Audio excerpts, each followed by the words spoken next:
എല്ലാവർക്കും നമസ്കാരം. എല്ലാവരും സുഖമായിട്ടിരിക്കുന്നെന്ന് വിശ്വസിക്കുന്നു. ക്രിസ്മസ് എല്ലാം എല്ലാവരും നല്ലതായിട്ട് ആഘോഷിച്ചെന്ന് വിശ്വസിക്കുന്നു.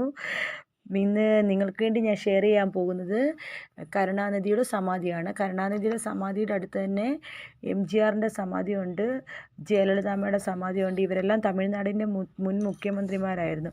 ഫസ്റ്റ് ഞാൻ നിങ്ങൾക്ക് വേണ്ടി ഷെയർ ചെയ്യാൻ പോകുന്നത് കരുണാനിധിയുടെ സമാധിയാണ്. നമ്മൾ ഇത് എൻട്രൻസിൻ്റെ അകത്തോട്ട് കിടക്കുക. ആദ്യം ഞാൻ കാണിക്കുന്ന വീഡിയോ എന്ന് വെച്ച് കഴിഞ്ഞാൽ എൻട്രൻസിൻ്റെ അകത്തോട്ട് കിടക്കുക ആനക്കൊമ്പ് പോലെ കണ്ടില്ല, അതാണ് എൻ്റെ എൻട്രൻസ്. അവിടുന്ന് അങ്ങോട്ട് കുറച്ച് ദൂരം അങ്ങോട്ട് ഒരു 10 മിനിറ്റ് നടന്നു കഴിയുമ്പോഴാണ് നമുക്ക് സമാധിയുടെ അടുത്തെത്താൻ പറ്റുന്നത്. ദൂരെ നിന്ന് നോക്കുമ്പോൾ ഭയങ്കര വെയിലാണെങ്കിലും ഉണ്ടല്ലോ, പക്ഷേ ഈ കാലാവസ്ഥ കുറച്ച് തണുപ്പായതുകൊണ്ട് നമുക്ക് വെയിലധികം അനുഭവപ്പെടുന്നില്ല.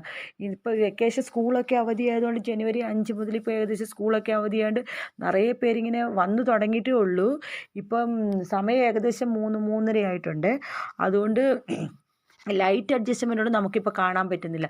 പക്ഷേ ലൈറ്റൊക്കെ ഇട്ട് കഴിഞ്ഞാൽ നല്ല ഭംഗിയാണ് കാണാൻ. ഇതിൻ്റെ അടുത്ത് തന്നെ കലഞ്ചറിൻ്റെ ഒരു മ്യൂസിയം ഉണ്ട്. അദ്ദേഹത്തിൻ്റെ ഓരോ ജീവിതത്തിൽ ഓരോ ഇയറിലുള്ള ബുക്കിൻ്റെ ഓരോ സംഭവങ്ങളും ഒക്കെ യോജിപ്പിച്ചുകൊണ്ട് ഒരു മ്യൂസിയം ഒക്കെ ഉണ്ട്. അതും ഞാൻ അടുത്ത വീഡിയോയിലേക്ക് കാണിക്കാവേ. അന്നേരം ഇപ്പം ആ സമാധിയുടെ അടുത്തെത്തി ചെല്ലുമ്പോഴത്തേക്ക് അവിടെ ഒരു ഇലക്ട്രിക് ലൈറ്റ് പോലെ എരിഞ്ഞ് നിൽപ്പുണ്ട്. അത് 24 മണിക്കൂർ ഇങ്ങനെ എരിഞ്ഞുകൊണ്ടേയിരിക്കും ഇലക്ട്രിക് ലൈറ്റ്. ഒരു 7-8 മണി വരെ ഇവിടെ സന്ദർശകരെ അനുവദിക്കുമെന്നാണ് തോന്നുന്നത്. പോകുന്ന വഴിയിൽ ചുമ്മാ ഇങ്ങനെ ഫൗണ്ടൻ പോലെ വെള്ളം ഒഴുകി പോകുന്ന പോലെ ഉണ്ട്. ചുമ്മാ നിറയെ ചെടികളൊക്കെ ഇങ്ങനെ പിടിപ്പിച്ച് വെച്ചിട്ടുണ്ട്.